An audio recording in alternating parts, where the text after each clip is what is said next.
welcome to Justice. I'm Judge Janine Pirro. Thanks for being with us tonight.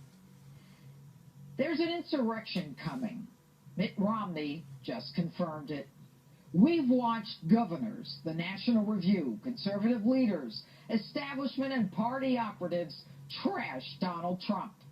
But Mitt Romney will always be remembered as the one who put us over the edge and awoke a sleeping giant, the silent majority, the American people. Fact, the establishment is panicked. Mitt essentially called for a brokered convention where the Republican nominee will be selected by party activists and delegates, irrespective of their state's choice. The call? To vote for whomever has the best chance of beating Donald Trump.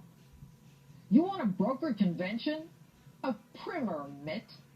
Whenever we have one, we lose. Dewey and Ford emerged from a brokered convention to lose the general election. So why? Because the party elites and elders want to protect us and stop us from falling into the abyss? Mitt, I'm sure you and your cronies don't feel this, but most of us working 2 and 3 jobs think we're already in the abyss, the Obama abyss, and most of us scared about our safety and security. And you want to prevent us from falling into a recession? We don't believe any of you.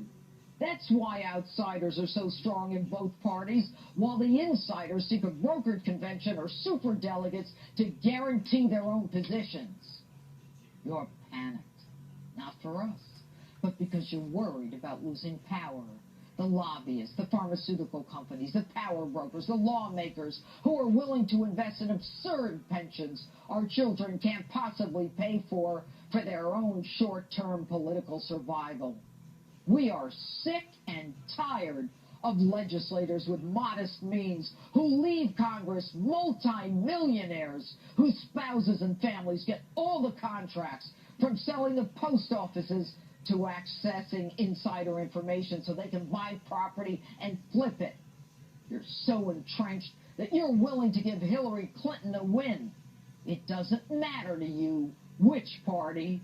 Crony capitalism and its paradigm will not change for the elite.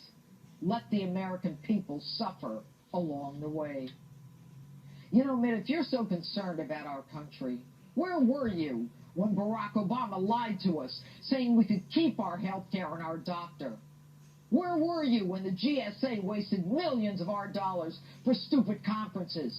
When the military suffered as the VA was run like a piggy bank for corrupt employees? When the IRS went after conservative 501c3 applicants while the Clinton Foundation runs one of the biggest 501c3s in the world, which strikes me as a money laundering organized criminal enterprise parading as nothing more than a shell to pay campaigners and Clinton operatives to secure Hillary's election. And you say you're offended by Donald Trump's language. Politicians have been trashing each other since the Founding Fathers. Language so horrible, Mitt, I can't even repeat on the air.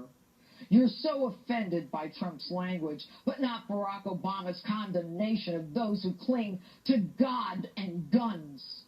And you're worried about Donald Trump's businesses?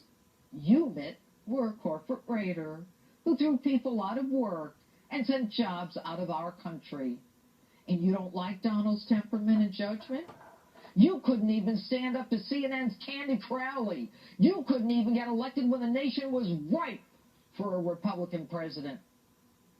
And 70 foreign policy security experts say, quote, Mr. Trump's own statements lead us to conclude that as president, he would use the authority of his office to act in ways that would make America less safe and diminish our standing in the world.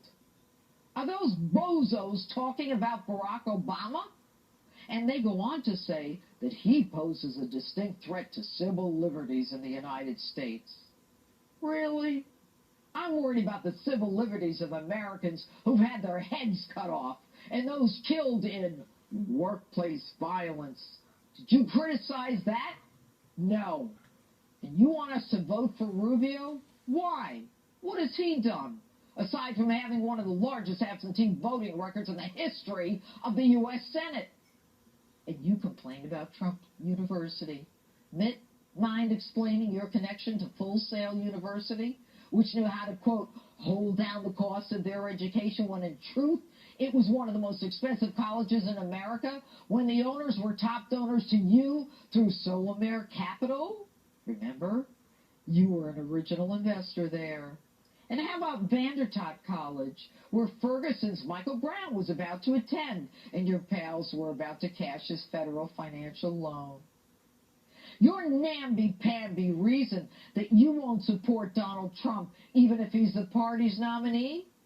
You worry what you'll tell your grandchildren when they ask, why, Grandpa, didn't you stop Donald Trump? Well, maybe you ought to worry about when they ask about your loss to Barack Obama. What are you going to tell them? Will you tell them that you choked? And I don't care if he supported Democrats, Republicans, or Martians. He was a businessman. And I don't care if he said Putin was a strong leader he could get along with. Hell, Hillary Clinton hit a reset button with Russia. And you're worried about Putin when Barack Obama dances with the devil in Iran? Mitt, I never knew you were such a patriot.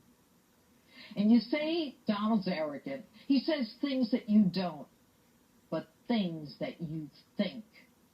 Your acts are more arrogant than his words. Admit, you lost your own state, Massachusetts, which was the second worst home state loss in presidential election history. And Trump won 49% of Massachusetts. Donald Trump is bringing in record numbers of Americans. He's doing more to add to our ranks than any of your anemic get-out-the-vote operations. Yes. There's an insurrection coming. We're fed up. We're sick of the lies, the veils, and the games you talk about immigration, yet no one has done anything since the last amnesty in 1986.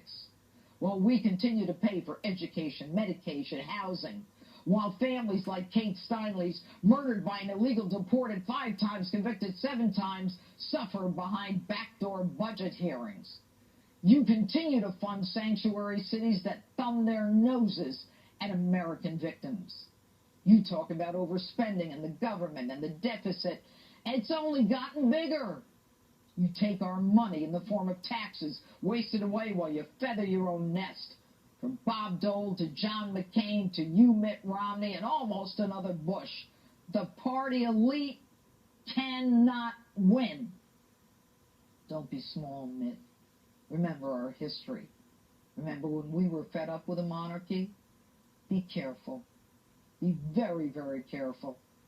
Do not disrespect the man who makes sense to us, because when you disrespect him, you disrespect the will of the American people. And that's not a good place to be. And that's why open. Tell me what you think on my Facebook page or Twitter, #Judge Janine.